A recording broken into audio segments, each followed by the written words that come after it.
नमस्कार, मैं astrologer doctor Rohit आनंद। वर्तमान वीडियो में आपको जब शनि चौथे भाव में आ जाते हैं कुंडली में, तो क्या प्रभाव देते हैं, इसके बारे में जानकारी प्रदान करूंगा।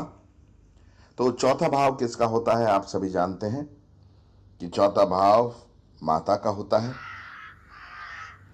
अपने घर का होता है और इसको सुख भाव भी कहते हैं। तो जब शनि यहाँ पे आ जाते हैं तो इन सभी के अंदर कमी आ जाती है।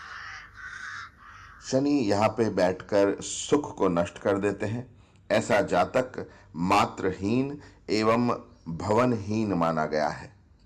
या तो माता की मृत्यु हो जाती है बचपन में ही, या फिर वो जीवित भी होती हैं तो हमेशा बीमार रहेंगी, या फिर डाइवोर्स हो जाने की वजह से वो जातक से दूर रहती है। ये सारी अवस्थाएं जो हैं वो चौथे भाव का शनि प्रदान करता है। इसके अतिरिक्त ग्रह गृहस्थी की जो जिम्मेदारी है वो ऐसा व्यक्ति नहीं उठाता है और अधिकतर देखा गया है कि वो अंततः सन्यासी बन जाता है। उसका अपने माता पिता से हमेशा वैमनस्य रहता है। विचार बिल्कुल अपोजिट होते हैं दोनों के।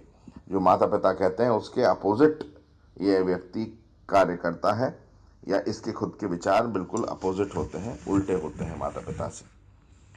लेकिन चतुर्थ भाव के अंदर जब शनि हो और वो तुला, मकर या कुंभ राशि का हो, तो जातक को पूर्वजों की संपत्ति प्राप्त होती है और काफी हद तक जो बुरे प्रभाव हैं वो खत्म हो जाते हैं। क्यों? क्योंकि मकर और कुंभ जो है वो स्वयं शनि की राशि है और तुला के अंदर शनि उच्च के होते हैं। इसलिए जब वो स्वग्रही हो जाते हैं या फिर उच्चस्थ होते हैं तो जितनी भी नेगेटिव बातें इनके प्रदान की जाती हैं इनके द्वारा, वो सब में कमी आ जाती है, वो सब अच्छी बातों में बदल जाती है। इसके अतिरिक्त जातक अपने जो बंधु वर्ग है, भाई बहन है, उनसे परेशान रहता है, उनका विरोधी होता है और इस पे कोई ना कोई झूठे आरोप लगते ही रहते हैं जीवन पर्यंत।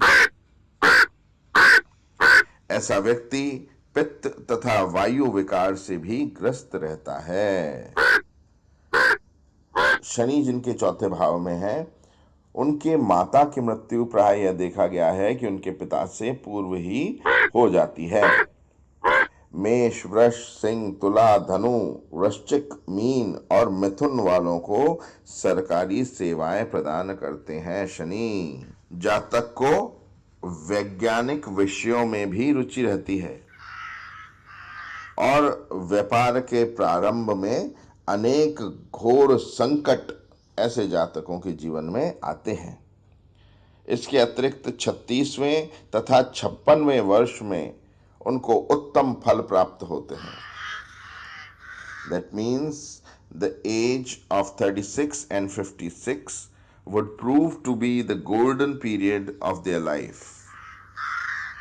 इसके अतिरिक्त पश्चिम दिशा के अंदर इनको खूब प्रगति प्राप्त होती है, शुभ रहती है यह दिशा, पश्चिम दिशा उनके लिए। वेस्ट जो है वो शुभ रहती है। और ये भी देखा गया है कि जो जातक हैं, उन जिनके चौथे भाव के शनि हैं, वो यदि अपना स्वयं का स्थान यानी कि जन्म का स्थान छोड़ करके, त्याग करके दूसरी जगह चले जाते हैं, तब भी दुर्भाग्य उनका पीछा नहीं छोड़ता है।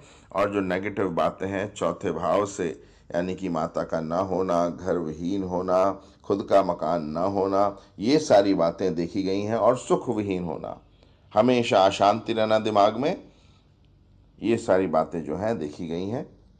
मैं आशा करता हूं चौथे भाव से संबंधित जो जानकारी मैंने आपको प्रदान की, ये आपके लिए लाभकारी सिद्ध होगी। आप सभी ने मुझे सुना, धन्यवाद।